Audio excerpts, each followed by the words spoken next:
प्रधानमंत्री माननीय श्री नरेंद्र मोदी द्वारा परीक्षा पे चर्चा 2025 अनुष्ठित होगा जाऊँगी।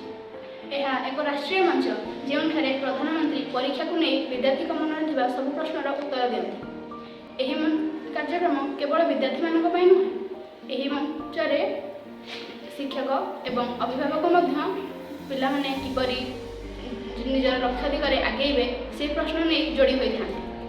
यही कार्यक्रम द्वारा प्रधानमंत्री यही बार्ता देवाक चाहते जे परीक्षा जीवन शेष नुहे, तेणु परीक्षा को डरतु ना, सफलतार सीढ़ी चढ़ाई परिश्रम करूँ एवं निजर लक्ष्य दिगरे अग्रसर हूँ, विफल होबार चिंता को मन दूरे दिंतु।